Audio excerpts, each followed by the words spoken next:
Boa noite, pessoal. Estamos aqui para mais uma aula. Hoje nós vamos falar de massas quebradas, massas secas ou massas quebradiças. Anteriormente a gente já viu sobre massas aeradas, as massas aeradas leves, né, que são as massas de bolo.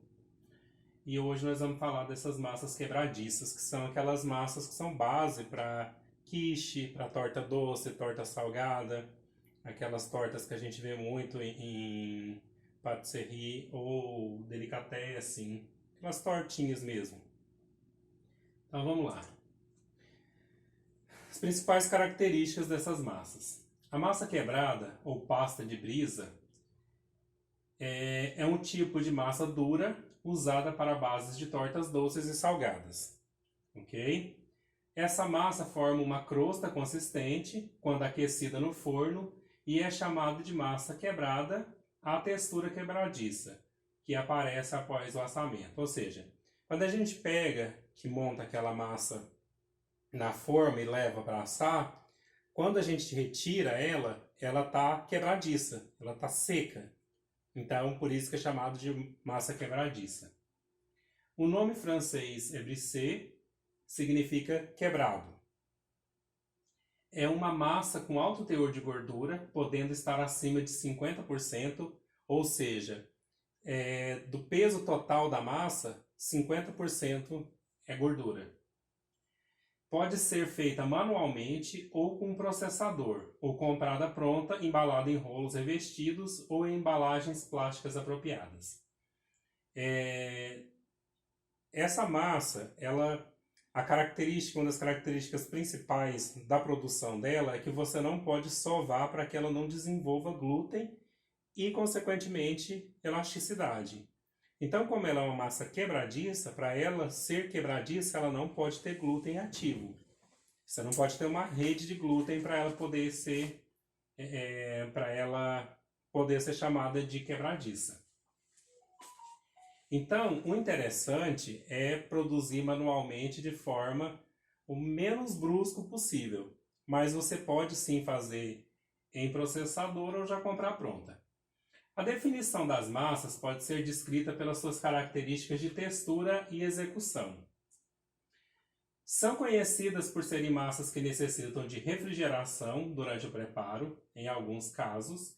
São trabalhadas após esse primeiro período, depois voltam ao refrigerador e por fim são levadas ao forno para assar.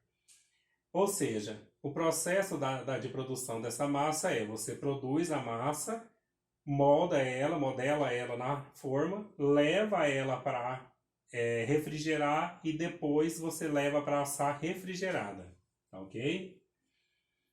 Também é uma característica comum a ausência de corpo e a elasticidade. Ou seja, ela não é uma massa fermentada, ela não passa por um processo de fermentação, ou seja, ela não adquire corpo, né, volume, e nem pode ter elasticidade. Por isso de não sovar a massa, para não desenvolver o glúten.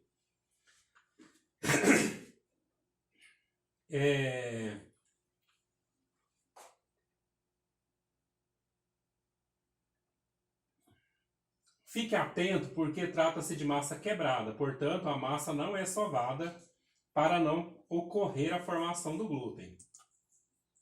Não há consenso sobre a definição exata de massa quebrada, mas geralmente consiste em uma massa composta principalmente de farinha e manteiga.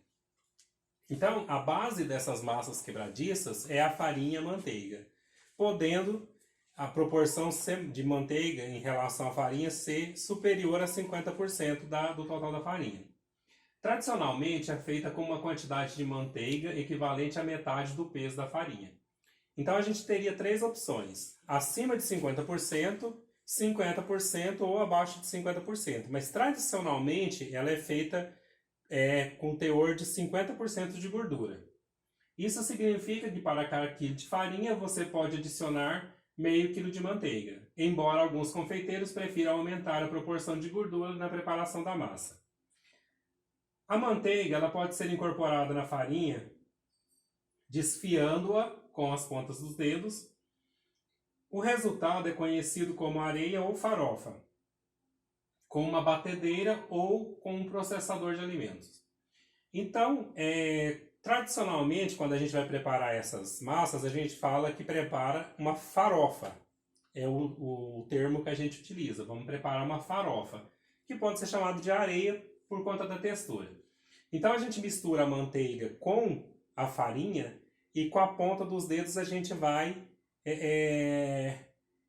soltando, fazendo com que as partículas de farinha elas se soltem uma das outras. Mas não a partícula propriamente dita, porque seria impossível, né?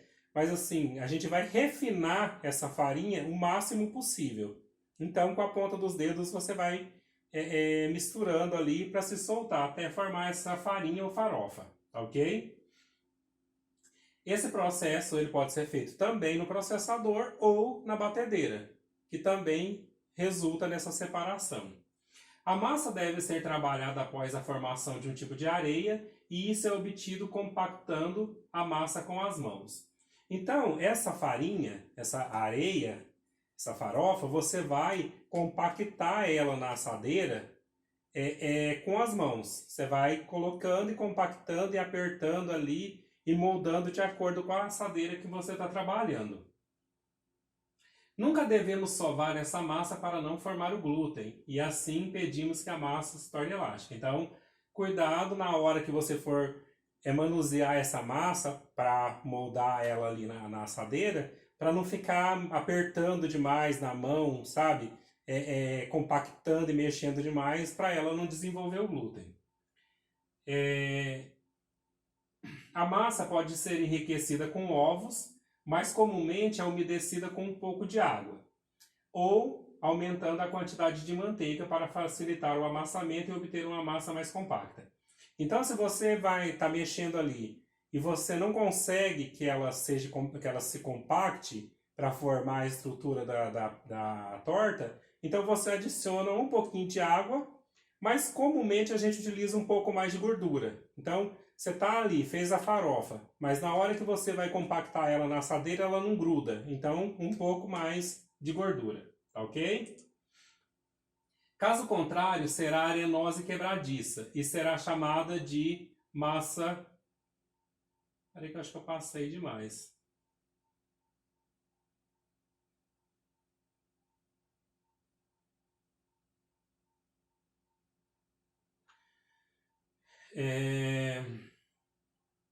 Só um minuto, gente. É isso mesmo. Então, se você mantiver ela mais seca, ela vai ser mais arenosa e mais quebradiça e vai ser chamado de massa sablé, ok? Sua elaboração exige o uso de matéria gorda na forma de manteiga macia que não chega a ser completamente misturada com a farinha.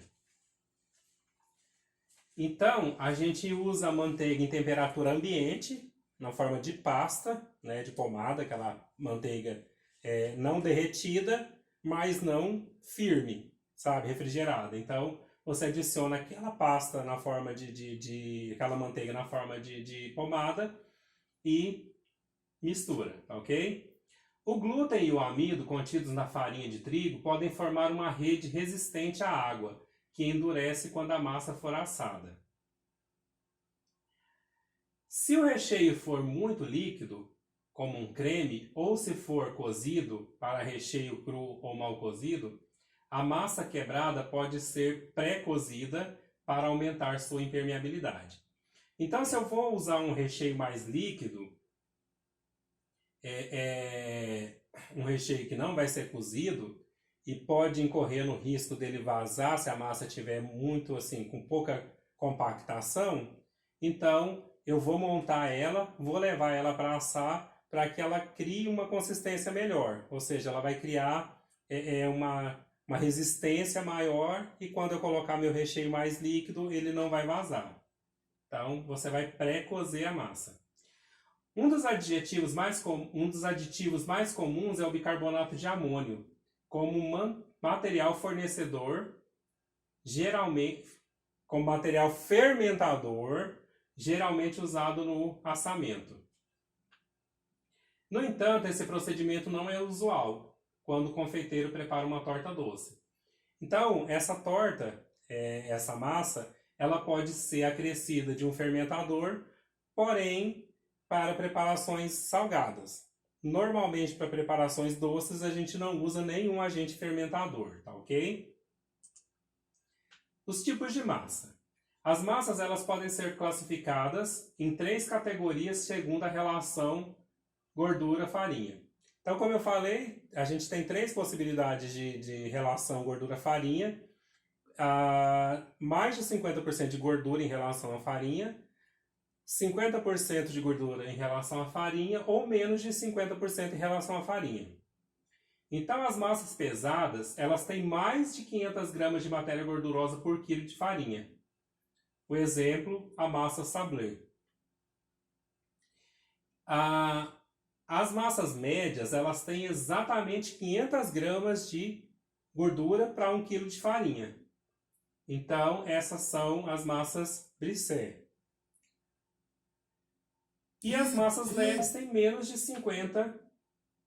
500 gramas de gordura para 1 quilo de farinha, que são as massas sucré. A gordura pode ser manteiga ou margarina, mas com a manteiga o resultado sempre é melhor. Tudo que a gente prepara com manteiga, se a gente tem a opção de usar manteiga ou margarina, o ideal é que a gente opte pela manteiga, porque o sabor do produto final com a manteiga é sempre melhor do que a margarina, ok? A diferença das massas são basicamente a proporção de matéria gordurosa em relação à farinha e o tipo de preparo de cada um. Ou seja, vai diferir na quantidade, mas também vai diferir no modo de preparo.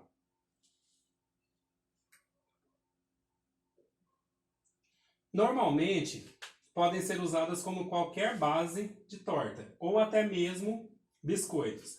A diferença vai ser principalmente o que você quer preparar e o tipo de preparo que quer fazer, mas podem ser usadas para qualquer preparo de torta sem exceção. É assim, a gente pode usar qualquer tipo de massa para qualquer preparação. No entanto, alguns tipos são indicados para alguns produtos finais. Então, assim, você tem um que é mais indicado para doce, mas não quer dizer que você não possa usar para o sal. Tem outro que é mais indicado para o salgado, mas não quer dizer que você não possa usar para o doce. Ok? E essas massas podem ser utilizadas para a produção de biscoitos também. Então vamos lá. O primeiro método é o método de sablage. Nesse método, a farinha é impermeabilizada pela manteiga fria ou gelada, que gera uma textura granulada.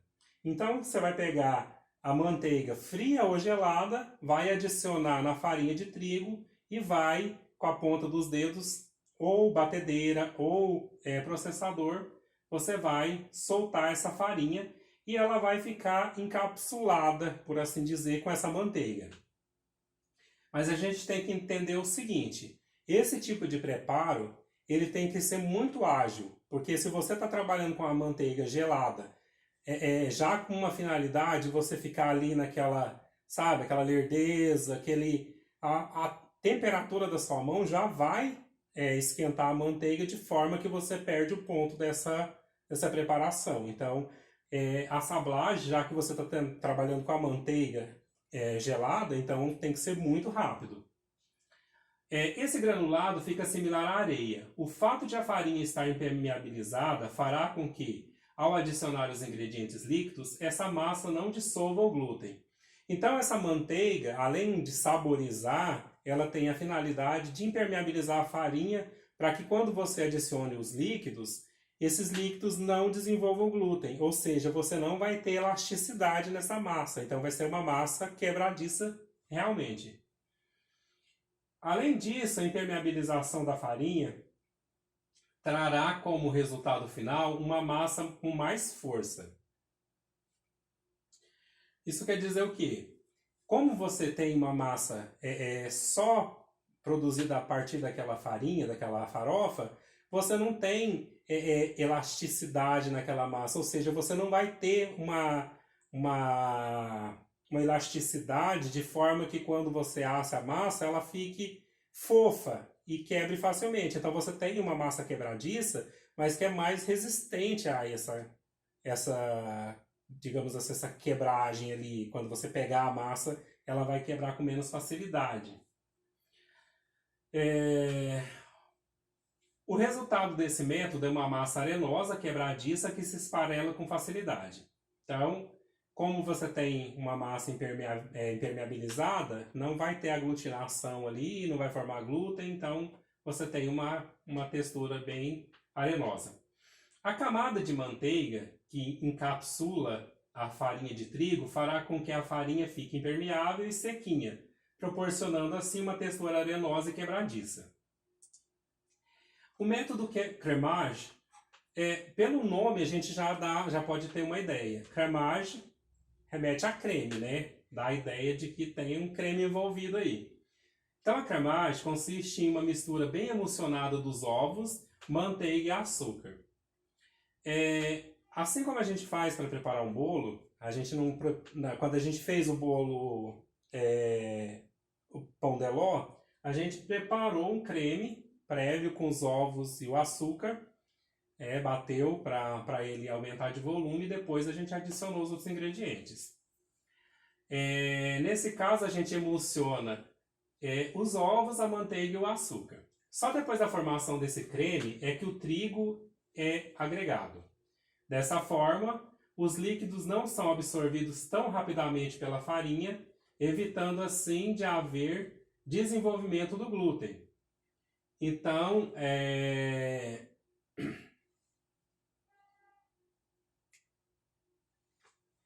nesse caso aqui, como a gente preparou esse creme, quando a gente adiciona a farinha, você não tem porções líquidas mais. Você tinha ali os ovos que poderia desenvolver ali, fornecer não seria a palavra, mas acabar dando uma liquidez nesses ingredientes, ele vai estar emulsionado com a manteiga e o açúcar. Ou seja, você não tem uma porção líquida que vai umedecer a farinha para acabar desenvolvendo o glúten, né? Então, vocês já perceberam que o que é importante nesse tipo de massa é não desenvolver o glúten. Ou seja, você vai preparar essa massa sempre de forma que nenhum dos passos, nenhum dos processos acabe por desenvolver o glúten. Então, esse é mais um aspecto a ser levado em consideração. Não adicionar líquidos nessas massas, líquidos diretamente em contato com a farinha de trigo para não acabar desenvolvendo glúten. Como resultado, tem-se uma massa mais delicada, ok?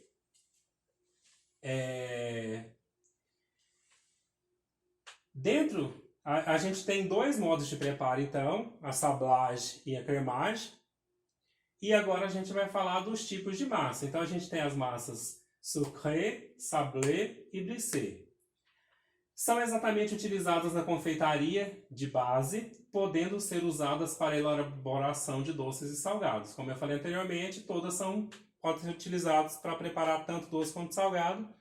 Porém, alguns são mais indicados para doces e outros mais para salgado, mas não vamos ver isso agora. Os ingredientes principais e básicos para a elaboração dessas massas são farinha de trigo, manteiga e ovos, que podem ser somente as gemas ou os ovos inteiros.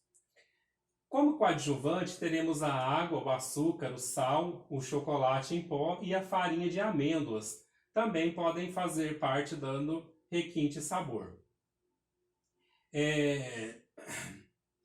Se você vai fazer uma preparação doce, obviamente você vai utilizar açúcar. Do contrário, você pode fazer uma preparação, uma base sem sabor, sabe? Sem sal, sem açúcar, que serve para os dois. Ou você pode dar uma pitada de sal para alguma preparação salgada.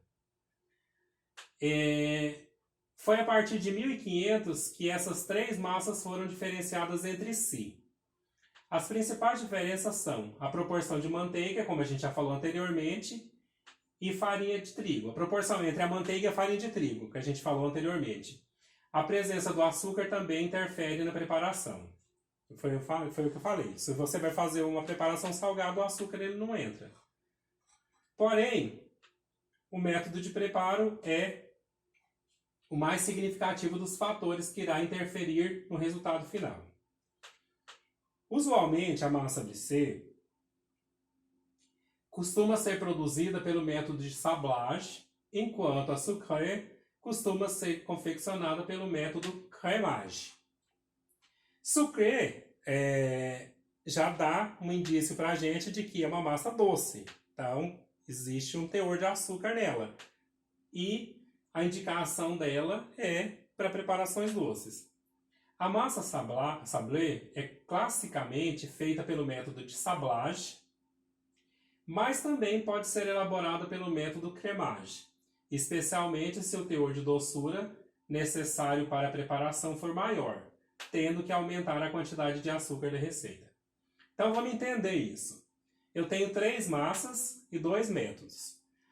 A brisée, eu produzo ela pelo método de sablage, costumeiramente, e a sucrée pelo crémage.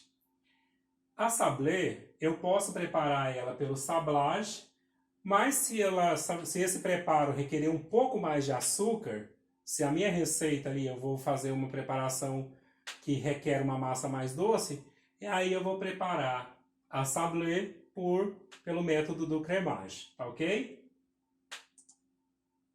A massa que melhor representa a crocância é a massa sablé, conhecida popularmente por massa podre, enquanto a textura arenosa e quebradiça é bem representada pela brisée. A massa sucrée é um termo que significa açucarado em francês. Por isso que eu falei para vocês, sucré já remete a essa ideia de doce. É uma variedade de massa com teor elevado de açúcar em sua composição, o que a torna uma massa doce. É considerado uma massa mais leve, ok? A sablé, que significa arenoso, é um tipo de massa que também contém açúcar, porém em menos proporção. Então a gente tem a sucrée, que o nome já diz, é uma massa açucarada, a sablé, que é uma massa açucarada com menos açúcar, e aí, ainda dentro da sablé, a gente tem que o teor de manteiga dela é bem elevado. Então a massa sablé é uma massa mais gordurosa se comparada às demais. É considerada a massa mais pesada. Então, vocês têm que entender o seguinte, em termos de massas quebradiças, quanto mais gordura eu tenho, mais pesada a massa fica. Tá ok? E comparado entre a massa sablé e brisée, a gente tem um teor de açúcar maior na sablé e um teor de gordura menor. E assim eu tenho uma massa mais leve. E no que tange a questão entre as duas, então a gente tem que entender o seguinte. Recapitulando, nós temos uma massa com menos gordura e mais açúcar, uma massa mais leve que é a sucrée. Uma massa com teor elevado de gordura, ou seja, mais gordura do que as outras, um pouco menos de açúcar do que a sucrée, e é uma massa pesada. E aí, por último, a gente tem a brisée, que significa quebrada.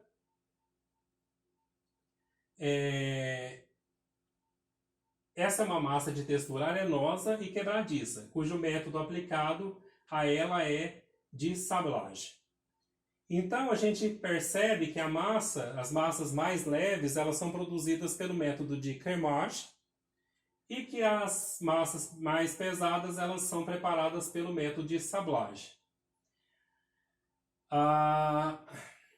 Essa massa é comumente preparada na versão salgada. A massa brisée é considerada uma massa média. Então aqui a gente tem 3 massas com teores diferentes de açúcar, teores diferentes de gordura e a gordura interferindo no que a gente chama de peso da massa. Então a gente tem uma massa mais pesada, uma massa média e uma massa mais leve. Simplificando, o método sablage tende a tornar as massas a massa arenosa e quebradiça. E o método crémage tende a tornar a massa mais leve e fácil de dissolver na boca. Ok? Então, o preparo das massas quebradiças. Para a produção das massas, existem 2 técnicas, ou métodos, principais. O sableado, sablage, e a emulsão, o cremage. Basicamente, a sua diferença vem da temperatura da matéria gordurosa, que nesses casos podem ser apresentados frias e geladas ou em temperatura ambiente. Ou seja, a manteiga na textura de pomada, que é o que eu expliquei para aquela preparação. Então ela pode estar gelada ou fria só, e ela pode estar na textura de pomada, que é a temperatura ambiente. Sablage. Para o sablage, primeiro é feita uma espécie de farofa, como eu expliquei anteriormente, com a manteiga e a farinha de trigo, e somente após essa etapa que os líquidos são acrescentados. Aqui a ideia é trabalhar muito rápido para a manteiga não derreter e não prejudicar o processo de confecção da massa. Quando a gente utiliza essa técnica, como eu falei anteriormente, a gente encapsula o trigo, por assim dizer, com o objetivo de não deixar que o trigo tenha contato direto com os líquidos. Para quê? Para não formar o glúten. Então, se eu demorar muito nessa preparação, o que vai acontecer? A gente vai derreter essa manteiga na mão ali e acaba que o trigo vai ficar sem essa impermeabilização e incorre no risco de formar glúten. Ok? Durante o sableado, a gordura vai encapsulando as partículas de farinha, originando a impermeabilização das mesmas. Assim como o glúten encontra-se no interior dessas partículas da farinha, não haverá risco de hidratação durante a incorporação dos líquidos e o glúten não se desenvolverá. Caso contrário, se chegasse a se hidratar, a massa se tornaria elástica e com força. E esse não é o objetivo para tais preparações. A camada de gordura que encapsula a farinha torna-se impermeável e sequinha, e isso proporciona uma textura arenosa e quebradiça. Ou seja, depois que eu asso, eu tenho uma massa seca, né? E com uma textura arenosa e quebradiça, que é esse o objetivo. Já para o método cremage, primeiro fazemos um creme, normalmente na batedeira, com a manteiga em temperatura ambiente, depois adiciona-se o açúcar e os ovos, e eventualmente outros líquidos, creme de leite, por exemplo. Só depois da formação deste creme é que devemos acrescentar a farinha. Como a farinha entra no final, ela não absorve os líquidos e o glúten não chegará a se hidratar para dar elasticidade à massa. Então, a gente não quer, assim como a gente não quer para uma massa de bolo um glúten desenvolvido, por isso que eu falei para vocês, não é interessante bater o trigo na batedeira junto com os demais ingredientes. O interessante é incorporar esse trigo à preparação com o auxílio do fouet, a maneira mais leve possível. Então, quando você faz isso, você não perde o ar da preparação, do creme que a gente preparou antes, e, consequentemente, você não aciona o glúten, não faz o glúten se desenvolver naquela preparação, porque você não quer um bolo com uma rede de glúten desenvolvido nele.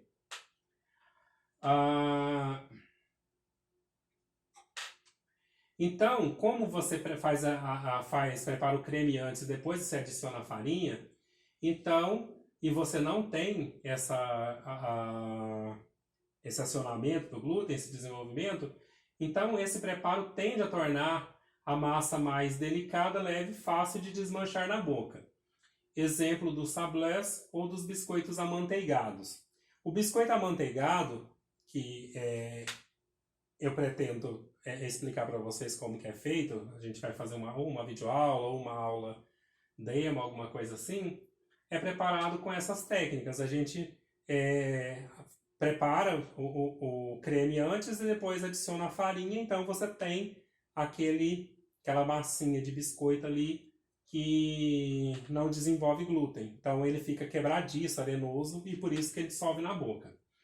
Normalmente todas as massas podem ser feitas através de qualquer uma das técnicas, porém é aconselhável o sableado para a massa brissé e a emulsão para o sablé e o sucré. Então você pode preparar todas as massas com as duas técnicas, porém, como eu já falei anteriormente, repetindo, algumas são indicadas para determinados tipos de massa. A técnica de emulsão também é recomendada no preparo das massas com grande quantidade de açúcar, que no caso é a sucrose, ok? Então, ingredientes e suas funções. O ovo exerce uma função importante na massa. Eles favorecem a emulsão do açúcar com a manteiga, além de hidratarem a farinha. Também dão sabor, cor e estrutura nas massas. Quando a gente fala que você não quer hidratar a farinha para ela não desenvolver o glúten, não quer dizer que você não tenha que hidratar essa farinha de uma determinada forma. Porque se a farinha não se hidratar, se ela não se misturar naquela produção ali, você vai ter a emulsão separada e a farinha de um lado. Então não é esse o objetivo. A farinha ela vai sim se hidratar, mas não com um líquido igual à água que aciona o glúten de uma maneira rápida. Entenderam? Nas massas onde o ovo faz parte da composição, terão resultados diferentes, caso você use ovos inteiros, apenas gemas ou então apenas as claras.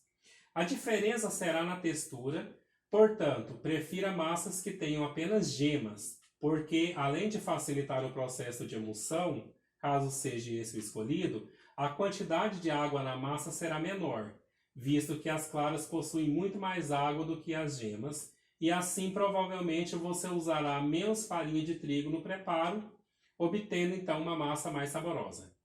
Então, você tem as 3 possibilidades. Usa o ovo inteiro, usa só gema ou usa só clara. O ideal, se possível, é que você utilize somente as gemas. Por quê? Como você tem um teor muito elevado de água nas claras, então você vai ter um creme mais líquido. E a clara, dependendo do quanto você bata ela pode vir a separar, a gente chama de sorar. Ela pode dissorar, liberando líquido nessa massa. Então, o interessante é que você use a gema porque você não incorre nesse risco de que ocorra essa dissoração ali e que você tenha água na sua preparação. Isso sem contar que menos água, menos farinha e uma massa mais saborosa.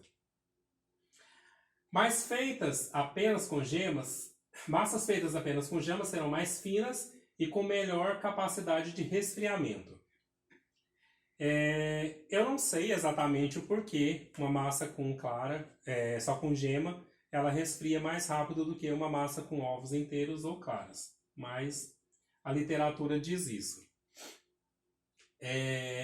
As feitas apenas com claras serão mais rígidas e secas, por conta da falta de gordura presente na gema. Então, como a gente viu para os bolos, a gordura ela tem diversas finalidades aí nessa massa. Além dela dar essa textura, uma textura de brilho para a massa, ela dá uma maciez e um sabor diferenciado. Então, se você tem uma massa com menos gordura, menos gordura da gema, você tem uma massa mais seca. E também quando você assa uma massa com teor de água maior, ela vai perder mais umidade e ela vai ficar mais seca. A proporção de gemas para ovo é a seguinte. A cada 3 gemas, usa um ovo inteiro para substituir. Então, se você for utilizar ovos inteiros, e a receita diz assim que são 3 gemas, então você usa um ovo inteiro para substituir as 3 gemas, ok? A farinha de trigo. Escolha as que possuem um menor teor de glúten em sua composição, farinhas com baixo índice de proteína. Então, se você tiver acesso a essa informação, ou se você tiver acesso a esse produto, escolha a farinha que tenha menos glúten. Ou seja, uma farinha com teor proteico reduzido. Porque como a gente viu anteriormente, são partículas de proteínas que se juntam e formam a estrutura do glúten. Então, se tem menos proteína, você tem menos glúten, menos possibilidade de formação de glúten. Aquelas farinhas próprias para pães e massas não são muito bem-vindas na preparação de massas quebradas, pois devemos evitar o desenvolvimento do glúten e não podemos permitir na massa quebrada a formação de muita elasticidade. Então, se a gente vai preparar pães, a gente precisa de uma rede de glúten, porque é o glúten que prende as moléculas de ar ali, fazendo com que ocorra a formação daquelas bolhas que faz com que o pão se desenvolva. Então, para o pão isso é necessário, mas para esse tipo de massa não. Então, farinhas com elevado teor proteico não são bem-vindas. Se conseguir encontrar, escolha farinhas sem proteína, pois elas são ideais para esse tipo de massa. Você também pode escolher usar cacau na massa para dar mais cor e sabor. Nesse caso, substitua uma parte da farinha por ele. Se a gente estiver trabalhando com cacau 100%, então, para qualquer preparação, você substitui a mesma quantidade que você vai usar de cacau, você tira da farinha. Se você vai usar lá meia xícara de cacau, por exemplo, é meia xícara de farinha que você tira. Se for achocolatado, aí você já não tem necessidade de fazer essa substituição, você pode usar direto, ok? A mesma recomendação pode ser feita em relação à alfarroba. Alfarroba é um tipo de cacau, um tipo de chocolate em pó, um substitutivo do cacau em pó, por assim dizer, que é natural, mais natural e dizem ser mais saudável. É feito a partir de uma semente, salvo engano, da Amazônia ou do Cerrado, eu não me lembro ao certo de onde mas é bastante consumido e dizem ser mais saudável do que o chocolate, ok? Matéria gordurosa. Quando estamos falando de sabor, escolha sempre manteiga sem sal de boa qualidade. Foi o que eu disse. Se você tem a opção entre manteiga e margarina, escolha a manteiga. E sempre manteiga sem sal, porque se você for preparar uma massa sucrê, por exemplo, e como ela não tem sal na composição dela, o teor de sal presente na manteiga pode interferir nesse sabor. Dependendo da temperatura do local de trabalho, dê preferência e utilize margarina ao invés de manteiga, visto que em tais locais o trabalho com a manteiga será dificultado. A manteiga ela tem um ponto de fusão bem inferior ao ponto de fusão da margarina. Então, isso quer dizer o quê? Que ela derrete em temperaturas mais baixas do que a margarina. Então, dependendo de onde você esteja trabalhando, se você estiver trabalhando num local com muito calor, prefira então a margarina, porque com certeza ela não vai derreter. Porém, a manteiga sempre dará mais sabor ao preparo e também não tem gorduras trans em sua composição, o que é interessante. As massas com maior teor de gordura, ou seja, que levam maior quantidade de matéria gordurosa em seu preparo, devem ser resfriadas por mais tempo.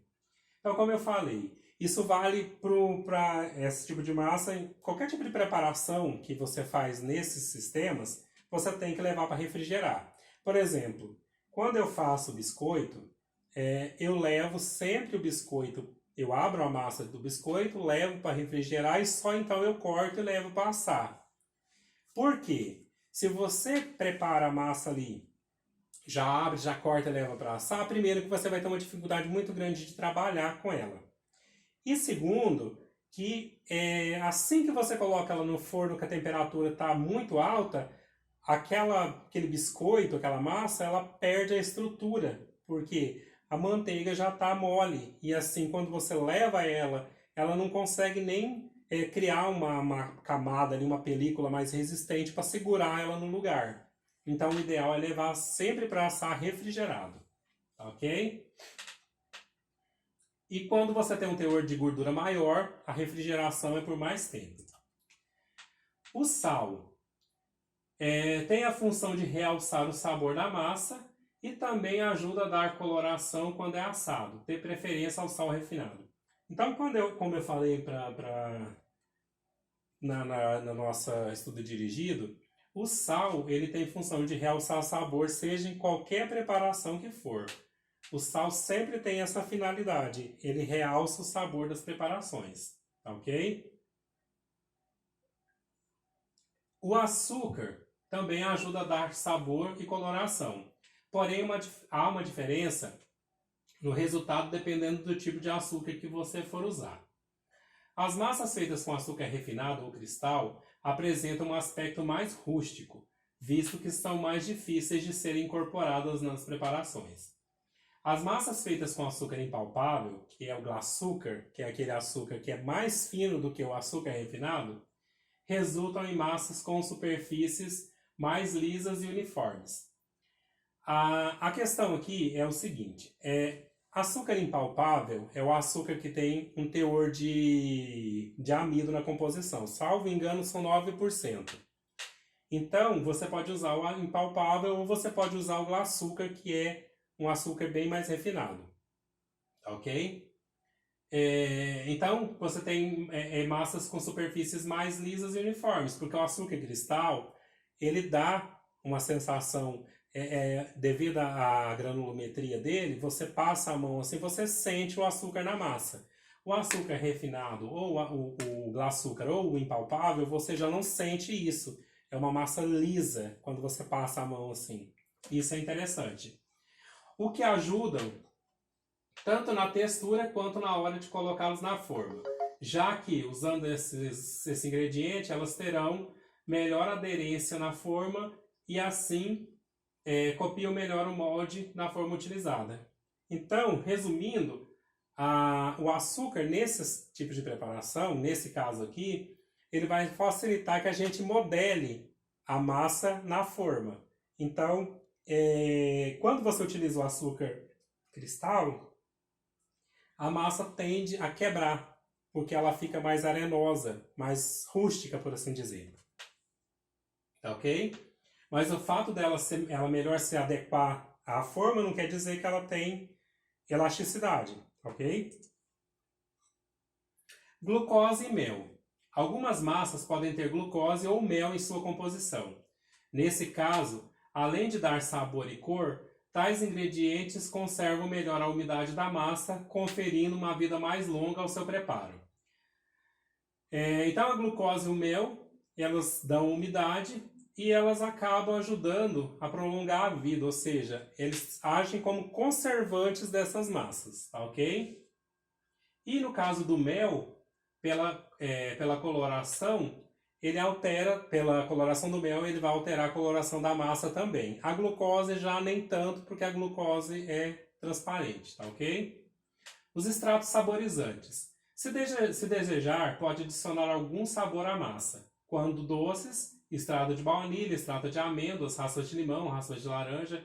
Isso é muito comum para a preparação de biscoito. Eu particularmente, costumo saborizar as massas de biscoito. Quando elas não são biscoitos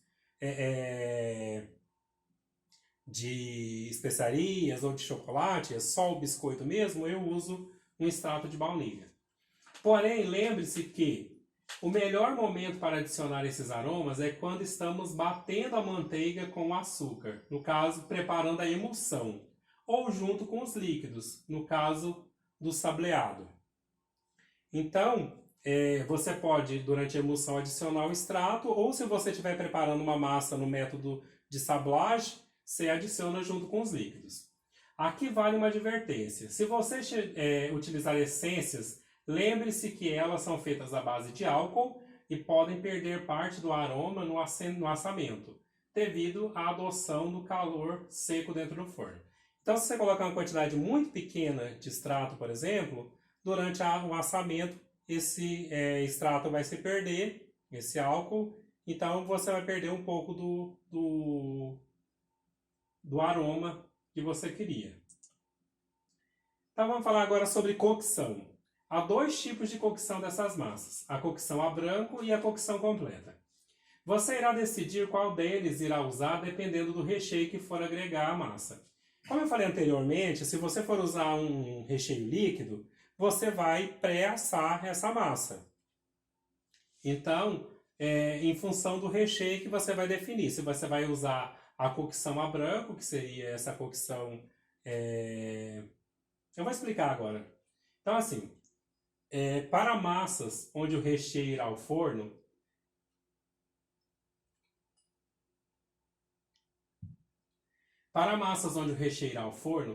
devem ser submetidas apenas ao processo de cocção a branco, com exceção das tortas com tampa, onde será levada ao forno junto com o recheio de uma única vez. Massas onde o recheio não necessita de cocção serão submetidas ao processo de cocção completa. Então, a cocção a branco seria essa pré-assamento, essa pré-cocção. Então, se eu vou colocar um recheio muito líquido ali, que não passou por um processo de cozimento, então eu vou levar essa massa ao forno primeiro, para ela pré-cozer, para ela criar uma resistência ali, uma camada mais resistente, e aí eu venho com o recheio e volto para assar. Agora, no caso de tortas cobertas, que eu vou levar elas para assar com o recheio fechado, aí eu vou submeter ao processo de cocção completa, ok?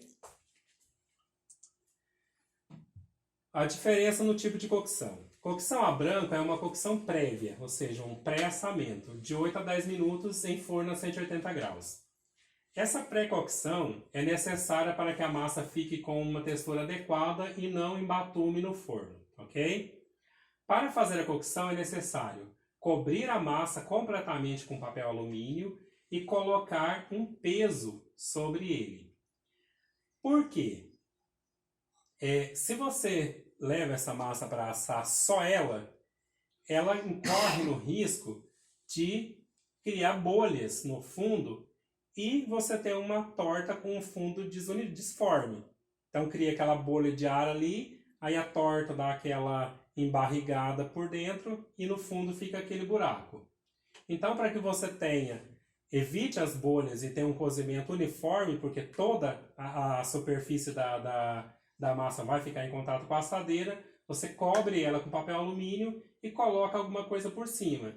Feijão, grão de bico, tem as cerâmicas próprias para esse uso, e aí você evita esses dois problemas. E a cocção completa, primeiro é feita a cocção a branco, e depois é retirado o papel alumínio com os pesos.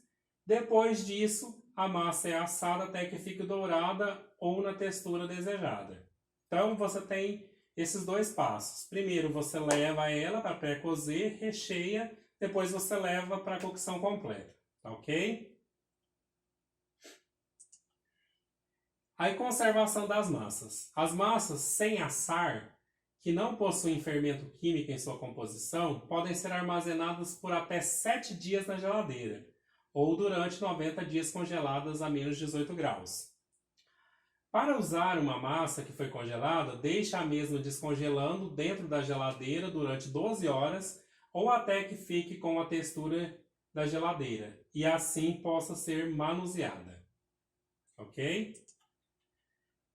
Aqui eu tenho uma relação de tamanho de forma e espessura e peso da massa que eu vou utilizar para preencher essa forma.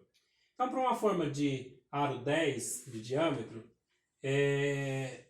massas com espessura de até 3 milímetros, a quantidade de massa necessária para cobrir será de 50 gramas. Para uma forma de 18 centímetros de diâmetro, com uma massa de 3 centímetros, eu vou usar 180 gramas. Para uma forma de 24 centímetros de diâmetro e 3 milímetros de espessura de massa, 300 gramas. Para uma forma de 28 centímetros, com uma espessura de 3,5 milímetros, 350 gramas. E para uma forma de 34 centímetros, 3 milímetros, 500 gramas. Ok? E é isso, meu povo. Terminamos aqui o conteúdo, essa parte das massas quebradiças, tá ok?